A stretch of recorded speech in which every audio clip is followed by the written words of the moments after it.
മഴത്തോരു മുൻപേ മറ്റൊരു പുതിയ എപ്പിസോഡിലേക്ക് എല്ലാ പ്രിയപ്പെട്ടവർക്കും സ്വാഗതം. എൽസമ്മയുടെ വീട്ടിൽ റീത്താമ്മയും മക്കളും പലതരത്തിൽ നടത്തുന്ന ചൂഷണങ്ങൾ കണ്ടുപിടിക്കുകയും പ്രത്യേകിച്ച് തലേ രാത്രിയിൽ ടെൽസയെ റീത്താമ്മയുടെ മകൻ ലൈംഗികമായി ദുരുപയോഗം ചെയ്യുവാൻ ശ്രമിക്കുന്നത് കാണുകയും കൂടി ചെയ്തതോടെ അലീന കർശനമായ ചില തീരുമാനങ്ങളിലേക്ക് നീങ്ങുകയാണ്. അതിനോടുള്ള ബന്ധത്തിൽ അവൾ സ്റ്റാൻഡിയെ വിളിച്ചു പറഞ്ഞിരുന്നു, വളരെ അത്യാവശ്യമായി 2 വീടുകളുടെയും നടുവിൽ മതിൽ കെട്ടിത്തിരിക്കണം. അത് കേട്ട പാതി കേൾക്കാത്ത പാതി പിറ്റേ ദിവസം രാവിലെ സ്റ്റാൻലി ജോസഫ് ഒരു കൂട്ടം പണിക്കാരുമായി മതിൽ പണിയുവാൻ ഇറങ്ങിത്തിരിച്ചു. ജോലിക്കാരെല്ലാവരും കൂടി ഒരു വണ്ടിയിൽ നിന്നും ഇറങ്ങി വന്നത് കണ്ടുകൊണ്ട് അത്ഭുതത്തോടെ അലീന ചോദിക്കുന്നുണ്ട് സ്റ്റാൻലിയോട്, പപ്പ ഇത് എന്തുദ്ദേശിച്ചാണ്? നീയല്ലേ പറഞ്ഞത് മതിൽ പണിയണമെന്ന്? ഇവരൊക്കെ നല്ല ഒന്നാന്തരം മേസ്തരിമാരും പണിക്കാരുമാണ്. അയ്യയ്യോ, ഈ പപ്പയുടെ ഒരു കാര്യം, കാള പെറ്റൂന്ന് കേട്ടപ്പോഴേ പപ്പ കയറുമായിട്ട് ചാടിയിരിക്കുകയാണ്. പപ്പയ്ക്ക് അറിയുമോ ഈ വീടിന്റെ അതിരുകൾ എവിടെയാണെന്ന്? അതൊന്നും എനിക്കറിയില്ല. ഇത് എത്ര സെന്റാണെന്നറിയുമോ? അതൊന്നും ഞാൻ അത്ര കൃത്യമായി ഓർക്കുന്നില്ല. ചിലപ്പോൾ 10-15 സെന്റ് ആയിരിക്കും. അതിന്റെ ഡോക്യുമെന്റ് ഒക്കെ കാണുമല്ലോ, അതെടുത്ത് നോക്കിയാൽ മതി. പപ്പ, അതൊന്നും ഇവിടെ ഇല്ല. ഒറിജിനൽ ഡോക്യുമെന്റ്സ് ഒക്കെ ബാങ്കിൽ വെച്ചിരിക്കുകയല്ലേ. അപ്പോൾ ഇനി അവിടെ പോകണം. അവിടെ ചെന്ന് ചോദിച്ചാൽ അവർ ഒറിജിനൽ ഡോക്യുമെന്റ്സിന്റെ കോപ്പി നൽകും. ഷെടാ, അപ്പൊ ഈ ജോലിക്കാരെ ഇനിയിപ്പോൾ എന്ത് ചെയ്യും? എന്തു ചെയ്യാനാ? ഇവിടെ കുറച്ച് അറ്റകുറ്റപ്പണികളൊക്കെ കിടപ്പുണ്ട്. തൽക്കാലം അവരത് ചെയ്യട്ടെ. ഇത് പറഞ്ഞ് അലീന പണിക്കാരെ വിളിച്ചുകൊണ്ട് വീടിന്റെ പിറകിലേക്ക് പോയി അവിടെ ഇടിഞ്ഞു പൊളിഞ്ഞു കിടന്ന പല കാര്യങ്ങളും നന്നാക്കിയെടുക്കുവാൻ അവരെ ഏൽപ്പിച്ചു. ബബിത വല്ലാത്ത പരിഭവത്തിൽ നിൽക്കുകയാണ്. അത് കണ്ടുകൊണ്ട് സ്റ്റാൻലിയോട് അലീന പറയുന്നുണ്ട്, പപ്പ ഒരു 5 മിനിറ്റ് ഇരിക്കണേ, ഞാൻ ഈ വൈജയന്തിയുമായിട്ടൊന്ന് കൂട്ടുകൂടിക്കോട്ടെ. അത് കേട്ടുകൊണ്ട് പെട്ടെന്ന് ബബിത, ഞാൻ വൈജയന്തിയൊന്നുമല്ല. എന്നെ എന്തിനാ ഇങ്ങനെ അറിയാത്തൊരു സ്ഥലത്ത് കൊണ്ടുവന്നിട്ടിരിക്കുന്നത്? ആർക്കും വേണ്ടാതെ. നിന്നെ ആർക്കാ വേണ്ടാത്തത്?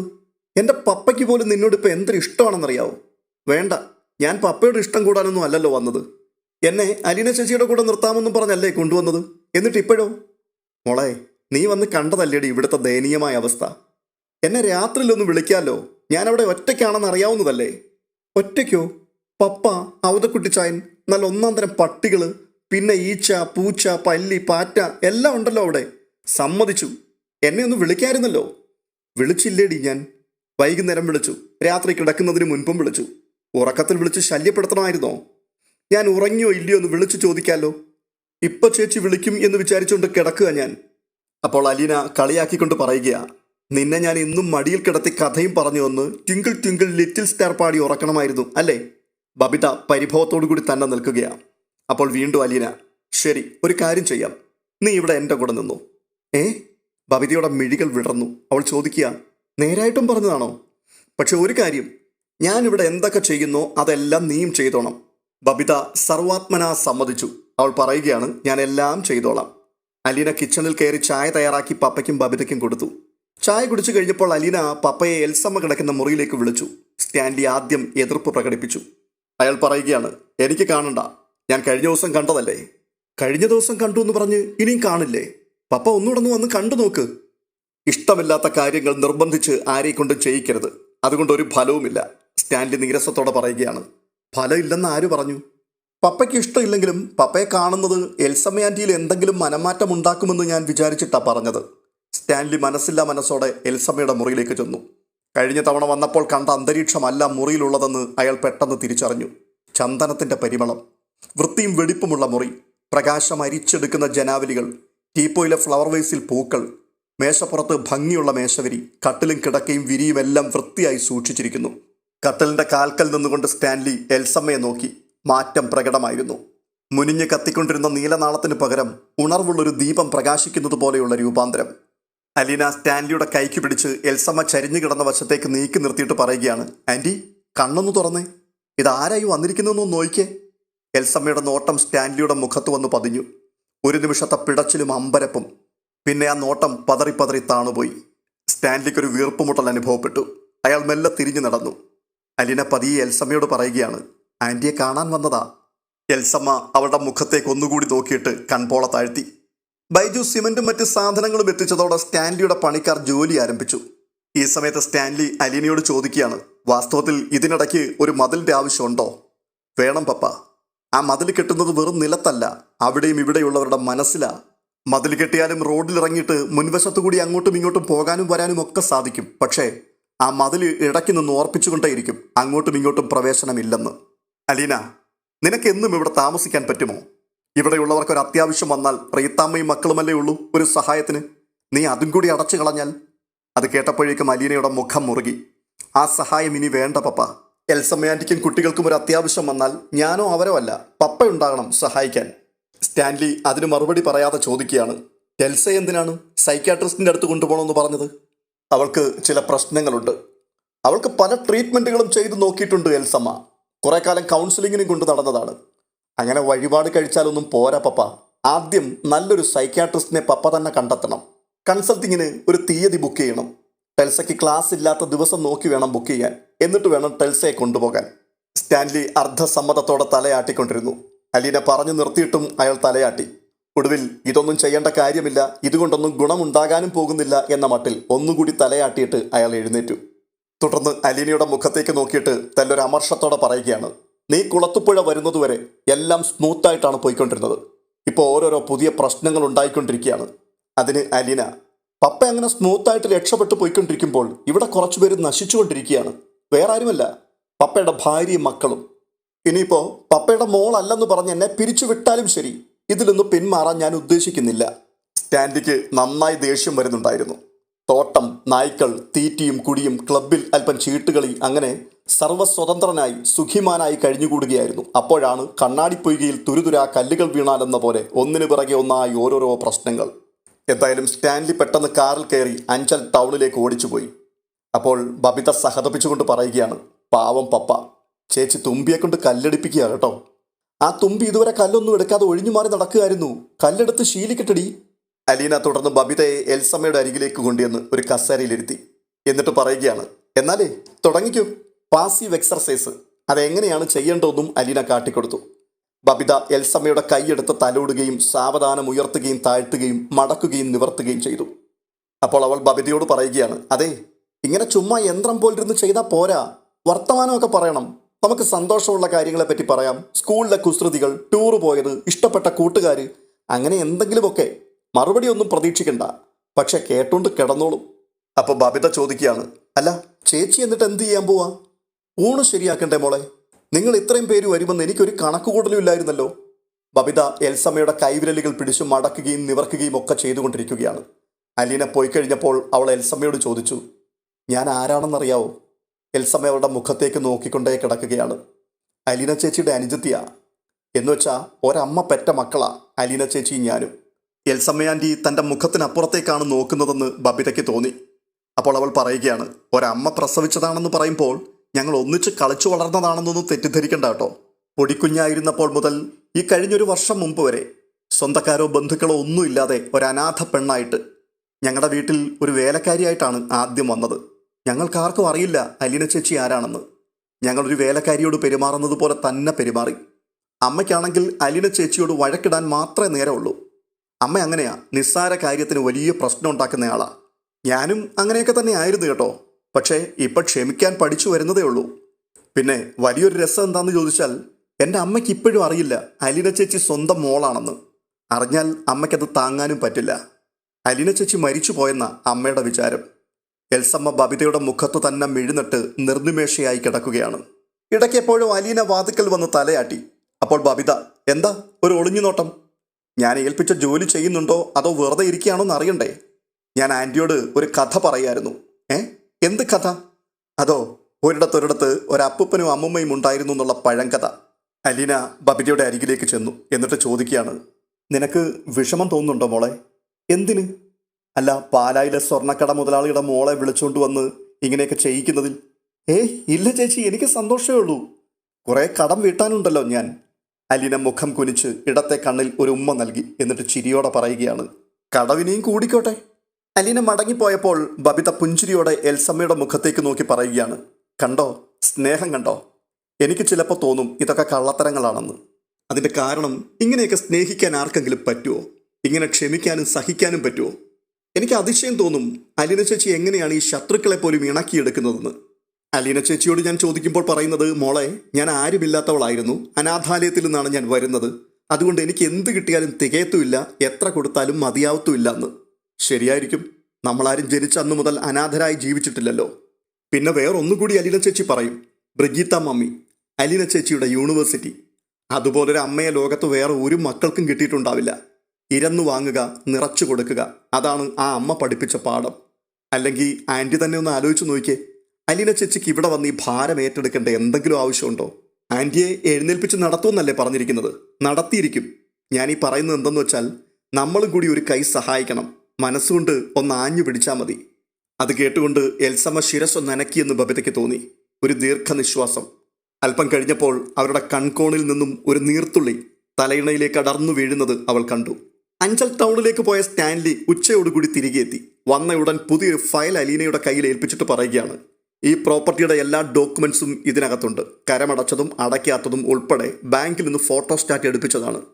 ഇതെന്തിനാ പപ്പ എന്നെ ഏൽപ്പിച്ചത്? നീയല്ലേ പറഞ്ഞത് അതിരും അളവുമെല്ലാം കൃത്യമായിട്ട് അറിയണമെന്ന്? പപ്പ എന്ത് ചെയ്യാൻ പോന്നു? എനിക്ക് തിരിച്ചു പോകണ്ടേ അലീന? അപ്പോൾ പിന്നെ മതിൽ പണിയുടെ കാര്യങ്ങൾ ആര് നോക്കും? ജോലിക്കാർക്ക് ശമ്പളം കൊടുക്കണം. മതിൽ കെട്ടുമ്പോൾ ആരെങ്കിലും എതിർക്കാൻ വന്നാൽ അവരോട് ഗുസ്തി പിടിക്കാൻ പോകണം. അതിനൊക്കെ ആരുണ്ട് ഇവിടെ? പണിയാളുകൾക്കുള്ള ശമ്പളം ഞാൻ നിന്നെ ഏൽപ്പിച്ചിട്ട് പോയിക്കൊള്ളാം. അതിരുകളെല്ലാം കൃത്യമായി അളന്നു നോക്കിയിട്ട് ഇവിടെ മതിൽ കെട്ടുമ്പോൾ ആരാ എതിർക്കാൻ വരുന്നത്? പപ്പ, അതിരുകളൊക്കെ കടലാസിൽ വളരെ കൃത്യമായിരിക്കും. അതനുസരിച്ച് അളക്കാനും മതിൽ കെട്ടാനും ചെല്ലുമ്പോഴറിയാം വിവരം. പപ്പ ഒരു സർവേയറെ വിളിച്ചു വരുത്തി നമ്മുടെ സ്ഥലം എത്രയാണെന്ന് വെച്ച് അത് കൃത്യമായി അളന്നു തിരിക്കണം. ഷേ, ഇത് പിന്നെ ഈ നൂലാമാലയാവുകയാണല്ലോ. പിന്നെ ചുമ്മാതെ പറ്റുമോ? സർവേയറെ നാളെ വിളിച്ചാലും മതി. പിന്നെ സൈക്യാട്രിസ്റ്റിന്റെ കാര്യം എന്തായി? അത് ഞാൻ പുനലൂര് വിളിച്ച് റോബിച്ചനെ ഏർപ്പാടാക്കിയിട്ടുണ്ട്. അപ്പോയിന്റ്മെന്റ് ഫിക്സ് ചെയ്തിട്ട് അവൻ നിന്നെ വിളിച്ചറിയിക്കും. ഓ, അതപ്പോ പപ്പ അനുജന്റെ തോളിൽ വെച്ച് കൊടുത്തിട്ട് തലയൂരി അല്ലേ? സ്റ്റാൻലി അസ്വസ്ഥനായി. ശരി, ബബിത എവിടെ? വിളിക്ക്, ഇപ്പൊ തന്നെ ലേറ്റായി. ലേറ്റായിരുന്നു? എന്തിന്? പപ്പ ഊണ് കഴിക്കുന്ന സമയമാകുന്നതേ ഉള്ളൂ. ഇവിടെ ഊണൊന്നും വേണ്ട. ഞാനും ബബിതയും അങ്ങ് കുളത്തുപുഴ ചെന്നിട്ട് കഴിച്ചോളാം. പപ്പ അങ്ങനെ പോയാൽ ശരിയാവില്ലല്ലോ. ആ കുട്ടികൾ സ്കൂളിൽ നിന്ന് വരുമ്പോൾ പപ്പ ഇവിടെ ഉണ്ടാവണം. അവരെ പപ്പയ്ക്ക് കാണണ്ടേ? അവരും പപ്പയെ കാണട്ടെ. കഴിഞ്ഞ ദിവസം കണ്ടതല്ലേ അവര്. ഇന്നെന്താണൊരു പുതുമ? പപ്പ, നമ്മളിവിടെ മതിൽ കെട്ടാൻ പോവാ. ആ വീടുമായി കുട്ടികൾക്കുള്ള ബന്ധം നമ്മൾ വേർപെടുത്തുകയാ. ഇതുവരെയും മറുപക്ഷത്തായിരുന്നു അവർ 3 പേരും. നമ്മൾ അവരെ തിരിച്ചു പിടിച്ചുകൊണ്ട് വരുമ്പോൾ അവർക്കാരുമില്ലെന്ന് തോന്നരുത്. പപ്പ അവർക്കൊപ്പം ഉണ്ടെന്നുള്ള ഒരു ആത്മവിശ്വാസമെങ്കിലും അവർക്ക് കൊടുക്കണ്ടേ? പപ്പ ഇന്നൊരു ദിവസം അവരോടൊപ്പം ഈ വീട്ടിൽ താമസിക്കണം. പിന്നെ കുപ്പി വേണമെന്ന് പപ്പയ്ക്ക് നിർബന്ധമാണെങ്കിൽ ബൈജുവിനെ കുളത്തുപുഴ വിട്ട് എടുപ്പിക്കാം. സ്റ്റാൻലിക്ക് പിന്നെ ഒരൊഴികഴിവും കിട്ടിയില്ല. അയാൾക്ക് അലീനയോട് അരിശവും അതേസമയം തന്നെ അതിശയവും തോന്നി. എത്ര സൂക്ഷ്മമായിട്ടാണ് അവൾ ഓരോ ചുവടും വെക്കുന്നത്. കൃത്യമായ ഗെയിം പ്ലാൻ ഉള്ളതുപോലെ. വൈകുന്നേരം കുട്ടികൾ സ്കൂൾ വിട്ടു വന്നപ്പോൾ മുറ്റത്ത് കാറും ജീപ്പും കിടക്കുന്നത് കണ്ട് അത്ഭുതപ്പെട്ടു. ടാനിയായും ഇന്ന് പതിവിൽ നേരത്തെ എത്തി. ടെൽസ 2 വണ്ടികളുടെയും ചുറ്റും നടന്നുകൊണ്ട് പറയുകയാണ്, പപ്പയുടെ കാറാ ഇത്. ജീപ്പും പപ്പയുടെ തന്നെയാ. തൊഴിലാളികൾ അറ്റകുറ്റപ്പണി നടത്തുന്നത് നോക്കി ആശ്ചര്യപ്പെട്ട് നിൽക്കുകയായിരുന്നു ടാനിയ. അലീന സിറ്റൗട്ടിലേക്ക് ഇറങ്ങിച്ചെന്നു. അപ്പോൾ ടാനിയ ചോദിക്കുകയാണ്, പപ്പ വന്നിട്ടുണ്ടോ ചേച്ചി? ഉണ്ട്. സ്പെഷ്യൽ ക്ലാസ് ഇല്ലായിരുന്നോ ടാനിയയ്ക്ക്? ഇന്നില്ലായിരുന്നു. അവർ ലിവിംഗ് റൂമിലേക്ക് കിടന്നപ്പോൾ സ്റ്റാൻലി സോഫയിൽ ചാരിയിരുന്ന് ഉറങ്ങുന്നത് കണ്ടു. ടെൽസ പപ്പയുടെ നേർക്ക് കൈ ചൂണ്ടിയിട്ട് ചിരിച്ചോണ്ട് പറയുക, ദേ ഇരുന്ന് ഉറങ്ങുന്നു. പെട്ടെന്ന് അലീന മൂക്കത്ത് വിരൽ വെച്ചിട്ട് പറയുകയാണ്, ഉറങ്ങിക്കോട്ടെ, ഒച്ച ഉണ്ടാക്കണ്ട കേട്ടോ. അലീന അവരെ റൂമിലേക്ക് കൂട്ടിക്കൊണ്ടുപോയി. എന്നിട്ട് പറയുകയാണ്, ഡ്രസ്സ് മാറിയിട്ട് പെട്ടെന്ന് ചായ കഴിക്കാൻ വാ, ഞാനൊരു സൂത്രം ഉണ്ടാക്കി വെച്ചിട്ടുണ്ട്. എന്താണെന്ന് പറയാവോ? ടെൽസ ചാടി കയറി പറയുകയാണ്, ഏത്തയ്ക്കാപ്പം. അല്ല. അപ്പോൾ ടോജോ, ഒരു ക്ലൂ തരാവോ? അലീന തൻ്റെ കൈ അവൻ്റെ മൂക്കിന് നേർക്ക് നീട്ടി മണപ്പിച്ചു. അവനൊരു പിടിയും കിട്ടിയില്ല. ഉടനെ അലീന കൈത്തലം ടാനിയായുടെ മുഖത്തോട് അടുപ്പിച്ചു. നിനക്ക് പറയാവോ? മൂക്ക് വിടർത്തി ക്രാണിച്ചിട്ട് അവൾ ഇല്ലെന്ന് തലയാട്ടി. അടുത്തത് ടെൽസയുടെ ഊഴമായിരുന്നു. കൈ 2 തവണ മണപ്പിച്ചിട്ട് അവൾ കണ്ണുമിഴിച്ചുകൊണ്ട് പറയുകയാ, നെയ്യപ്പം. അലീന ചിരിച്ചുകൊണ്ട് പറയുകയാ, കണ്ടോ കൊതിച്ചിക്ക് മനസ്സിലായി. ടോജോ പൊട്ടിച്ചിരിച്ചു. ടെൽസ നിന്ന നിൽപ്പിൽ 2 ചാട്ടം ചാടി. അലീന ചായ ഉണ്ടാക്കുമ്പോഴേക്കും ഡ്രസ്സ് മാറി മുഖം കഴുകി 3 പേരും കിച്ചണിൽ വന്നു. 10 എണ്ണം എനിക്ക്. ടെൽസ ആദ്യം തന്നെ ബുക്ക് ചെയ്തു. ബബിത എൽസമ്മയുടെ മുറിയിൽ നിന്നും കിച്ചണിലേക്ക് വന്നു. അപ്പോൾ അലീന 3 പേരോടുമായി ചോദിക്കുകയാണ്, മനസ്സിലായോ ഇതാരാണെന്ന്? ടെൽസ പറയുകയാണ്, എനിക്ക് മനസ്സിലായി. വേറൊരു ചേച്ചി ഇവിടെ മുമ്പും വന്നിട്ടുണ്ടല്ലോ ഈ ചേച്ചി. അപ്പോൾ അലീന പരിചയപ്പെടുത്തുകയാണ്. അവളുടെ പേര് ബബിത. ഇവളും നിങ്ങളെപ്പോലെ എൻ്റെ അനുജത്തിയാണ്. ബബിത അവരെ നോക്കി ഒന്ന് പുഞ്ചിരി തൂകി. ടാനി അവളോട് ഹലോ പറഞ്ഞു. ബബിത തിരിച്ചു. അലീന ഒരു ചായക്കപ്പും സോസറും എടുത്ത് ട്രേയിൽ വെച്ച് ടാനിയായി ഏൽപ്പിച്ചു. ഇത് പപ്പയ്ക്ക് കൊടുത്തിട്ട് വാ. പെട്ടെന്ന് അവളുടെ മുഖഭാവം മാറി. അവൾ പ്രതിഷേധത്തോടെ നിൽക്കുകയാണ്. അലീന അവളുടെ കവളത്തൊന്ന് തലോടിയിട്ട് പറയുക, ചെല്ല്, പപ്പയ്ക്ക് നാണോ ആവട്ടെ.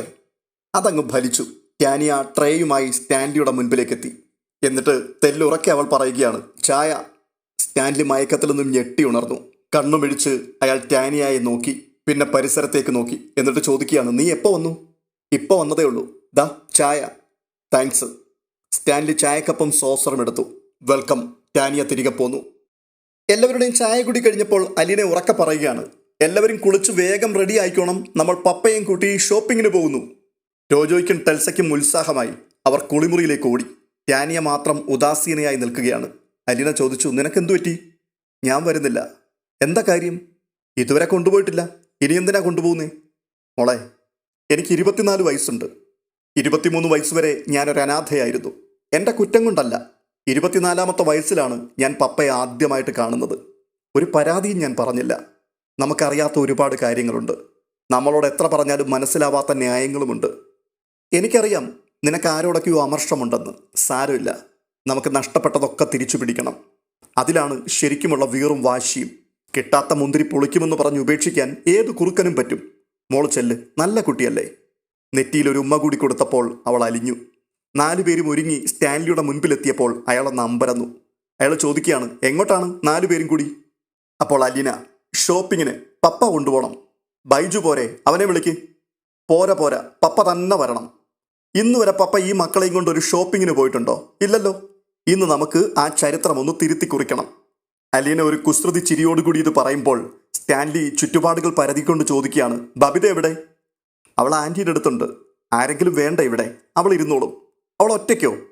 അവൾ ഒറ്റയ്ക്കല്ലല്ലോ, ആൻറ്റിയുണ്ട് അവൾക്ക് കൂട്ടിന്. ആ, അത് കൊള്ളാം. അവൾ സമ്മതിച്ചു നമ്മളോട് പോയിക്കൊള്ളാൻ. ഇനി രക്ഷയില്ലെന്ന് സ്റ്റാൻലിക്ക് മനസ്സിലായി. സ്റ്റാൻലിയുടെ കാറിൽ കയറി അവർ അഞ്ചൽ ടൗണിലെത്തി. ആദ്യം അലീന അവരെ ഒരു ടെക്സ്റ്റൈൽ ഷോപ്പിലേക്ക് നയിച്ചു. വിലയൊന്നും നോക്കണ്ട കേട്ടോ, നിങ്ങൾക്ക് ഇഷ്ടമുള്ളത് ഇഷ്ടമുള്ള അത്രയും ജോഡി എടുത്തോണം. അത്രയും കേട്ടപ്പോഴേക്കും സന്തോഷത്തോടെ അവരവർക്ക് ഇഷ്ടപ്പെട്ട പുതുപുത്തൻ ഡ്രസ്സുകൾ ഓരോരുത്തരും ആവശ്യമുള്ള അത്രയും എടുത്തു. ഭാരിച്ച പ്ലാസ്റ്റിക് ക്യാരി ബാഗുകളുമായിട്ടാണ് അവർ ടെക്സ്റ്റൈൽ ഷോപ്പിൽ നിന്നും പുറത്തിറങ്ങിയത്. എല്ലാം കാറിൻ്റെ ഡിക്കിയിൽ വെച്ചു. സ്റ്റാൻലി ഇതിനിടയിൽ 2 തവണ തൻ്റെ ബാങ്കുകളുടെ ATM കൗണ്ടറുകളിൽ കയറിയിറങ്ങി. അടുത്തത് ഒരു ലേഡീസ് ടോയ്സ് ആയിരുന്നു. മാലകൾ, വളകൾ, കമ്മലുകൾ. ഒടുക്കം ഭക്ഷണം കഴിക്കുവാൻ ഹോട്ടലിൽ കയറി. അപ്പോഴേക്കും സന്ധ്യ കഴിഞ്ഞു. ടെൽസയ്ക്ക് ബിരിയാണി ആയിരുന്നു വേണ്ടിയിരുന്നത്. എല്ലാം കഴിച്ച ശേഷം ടെൽസയ്ക്ക് ഒരു ഐസ്ക്രീം കൂടി വേണം. അലീന അതും ഓർഡർ ചെയ്തു. ഇതിനിടയിൽ ഒരു ചെറുപ്പക്കാരൻ അവരിയ്ക്കുന്ന ടേബിളിൻ്റെ അടുത്തേക്ക് വന്നു. ടാനിയയുടെ മുഖം അവനെ കണ്ടതും വിളറി വെളുത്തു. ഇറക്കം കുറഞ്ഞ ഷർട്ടിൻ്റെ ബട്ടൺസ് തുറന്നിട്ട് അകത്തെ കളർ ബനിയൻ പുറത്ത് കാട്ടി ഒരു തമിഴ് കൗബോയിയെ പോലെ അവൻ ടാനിയയുടെ നേർക്ക് കൈ ചൂണ്ടിക്കൊണ്ട് പറയുകയാ, നീ എന്താടി വിളിച്ചിട്ട് നിൽക്കാതങ്ങ് പോയത്? ജാടയൊന്നും എൻ്റെ അടുത്ത് കാണിക്കരുത്, പറഞ്ഞേക്കാം. ടാനിയ പതറി അലീനയും സ്റ്റാൻലിയെയും നോക്കി. അവൻ വീണ്ടും ചോദിക്കുകയാണ്, ആരടി ഇയാള്? അവൾ വിക്കി പറയുകയാണ്, പപ്പ. ഓഹോ, ഇയാളാണോ നിന്റെ തന്തപ്പടി? അവൻ വളരെ പുച്ഛത്തോടെ സ്റ്റാൻലിയെ ഒന്ന് നോക്കി. ടാനിയ വിയർത്ത് കുളിച്ചു. സന്തോഷകരമായി ഈ വൈകുന്നേരം വഷളാകാൻ പോവുകയാണെന്ന് സ്റ്റാൻലിയുടെ മുഖത്തേക്ക് നോക്കിയതേ അലീനയ്ക്ക് മനസ്സിലായി. ഭക്ഷണം കഴിക്കുന്നത് നിർത്തിയിട്ട് ടാനിയയോട് കയർത്ത് സംസാരിച്ച യുവാവിനെ തന്നെ ഇമയനക്കാതെ നോക്കിയിരിക്കുകയാണ് അയാൾ. അവൻ പെട്ടെന്ന് തിരിച്ചു പോയിരുന്നെങ്കിൽ എന്ന് അലീന ആഗ്രഹിച്ചു. ഉടനെ അവൻ ടാനിയയെ വിളിക്കുകയാണ്, ടാനി, നീ ഒന്ന് എഴുന്നേറ്റ് വന്നേ, 1 മിനിറ്റ്. ടാനിയ ദേഷ്യവും സങ്കടവും ദൈന്യതയും കലർന്ന ഒരു നോട്ടം അവൻ്റെ നേർക്ക് നോക്കി. നിനക്കെന്താ മടിയാ? അവരിയ്ക്കുന്നോണ്ടാണോ? എടി പോകാൻ പറ, നീ എഴുന്നേക്ക്. പെട്ടെന്ന് സ്റ്റാൻലി ചാടി അങ്ങ് എഴുന്നേറ്റു. എന്നിട്ട് ഒച്ച ഉയർത്തി ചോദിക്കുകയാണ്, നിനക്കെന്താ ഇവിടെ കാര്യം? സ്റ്റാൻലി എഴുന്നേറ്റ് നിന്നപ്പോഴേക്കും അവൻ ഒന്ന് പതറി. അയാളുടെ വലിപ്പം ഇപ്പോഴാണ് അവൻ ശരിക്കും കണ്ടത്. പെട്ടെന്ന് അവൻ പറയുക, ശരി, ഇപ്പോൾ വേണ്ട, പക്ഷേ നാളെ എന്നെ വന്ന് കണ്ടിട്ടേ കോളേജിൽ പോകാവൂ. ടാനിയുടെ നേർക്കവൻ കൈ ചൂണ്ടി. സ്റ്റാൻലി പെട്ടെന്ന് അവൻ്റെ കോളറിൽ കയറി പിടിച്ചിട്ട് ചോദിക്കുകയാണ്, ഹോ ആർ യു ബാസ്റ്റഡ്? സ്റ്റാൻലിയുടെ ശബ്ദം കേട്ട് ഹോട്ടൽ ജീവനക്കാരും മാനേജരും പെട്ടെന്നൊന്ന് ഞെട്ടി. എല്ലാവരും ശ്രദ്ധിക്കുവാൻ തുടങ്ങി. മാനേജർ വേഗം എഴുന്നേറ്റ് ടേബിളിനരികിലേക്ക് വന്നു. അയാൾ ചോദിക്കുക, എന്താ പ്രശ്നം? അപ്പോഴേക്കും 2 വെയിറ്റർമാർ കൂടി എത്തി. യുവാവിന് പിന്തിരിയേണ്ടി വന്നു. കൗണ്ടറിനരികെ ചെന്നിട്ട് അവൻ തിരിഞ്ഞു നിന്ന് സ്റ്റാൻലിയെ നോക്കി വെല്ലുവിളിച്ചു, താൻ വലിയ പട്ടാളക്കാരനാണെങ്കിൽ അതങ്ങ് കുളത്തുപുഴയെ ചെലവാക്കിയാൽ മതി, തന്നെ ഞാൻ കണ്ടോളാം. അവൻ ഇറങ്ങിപ്പോയി. സ്റ്റാൻലിയുടെ മുഷ്ടി മുറുകുന്നത് അലീന കണ്ടു. അലീന പറയുകയാണ്, പപ്പ ഇരിക്ക്. അവൾ സ്റ്റാൻലിയുടെ കൈക്ക് പിടിച്ചിരുത്തി. ഉടനെ സ്റ്റാൻലി ടാനിയയുടെ മുഖത്തേക്ക് നോക്കി ചോദിക്കുകയാണ്, ടാനിയ, ആരാണവൻ? അവൾ പ്ലേറ്റിനുള്ളിൽ ചൂണ്ടുവിരൽ കൊണ്ട് കുത്തി വരച്ചുകൊണ്ടിരുന്നു. ചോദിച്ചത് കേട്ടില്ലേ? ഉടനെ അലീന പറയുകയാണ്, പപ്പ ഒന്നും ചോദിക്കണ്ട. അല്ല, അവൻ ആരാണെന്ന് അറിയണ്ടേ? ഇപ്പം ഇവിടെ വെച്ച് തന്നെ പപ്പയ്ക്കത് അറിയണോ? നമ്മൾ അറിയേണ്ട കാര്യമാണെങ്കിൽ ചോദിക്കാതെ തന്നെ അവൾ പറയും. ഇപ്പോഴല്ല, പിന്നെ എപ്പോഴെങ്കിലും. സ്റ്റാൻലി തൽക്കാലം അടങ്ങി. അലീന കുട്ടികളുടെ മുഖത്തേക്ക് നോക്കിയിട്ട് പറയുകയാണ്, നിങ്ങളിതൊന്നും കണക്കാക്കണ്ട, നമ്മളിവിടെ ഉല്ലാസമായിട്ട് വന്നതാ, ആ മൂഡ് കളഞ്ഞു കുളിക്കരുത്. ടാനിയയുടെ മുഖം മാത്രം തെളിഞ്ഞില്ല. സ്റ്റാൻലിയും അസ്വസ്ഥനായിരുന്നു. ബബിതയ്ക്കുള്ള ഭക്ഷണം പാഴ്സലായി വാങ്ങിയതിനു ശേഷം അവർ വീട്ടിലേക്ക് മടങ്ങിപ്പോയി. ഈ വീഡിയോ ഇവിടെ അവസാനിക്കുകയാണ്. നിങ്ങൾക്കിത് ഇഷ്ടപ്പെട്ടിട്ടുണ്ടെങ്കിൽ ഒന്ന് ലൈക്ക് ചെയ്യുവാനും ഹൈപ്പ് ചെയ്യുവാനും മറക്കരുത്. നിങ്ങളുടെ വിലയേറിയ അഭിപ്രായങ്ങൾ കമൻറ്റ് ബോക്സിൽ രേഖപ്പെടുത്തുക. ചാനൽ ഇതുവരെയും സബ്സ്ക്രൈബ് ചെയ്തിട്ടില്ലാത്തവർ ദയവായി ഒന്ന് സബ്സ്ക്രൈബ് കൂടി ചെയ്യുക. അടുത്ത വീഡിയോയുമായി വീണ്ടും കാണാം. അതുവരേക്കും ബൈ.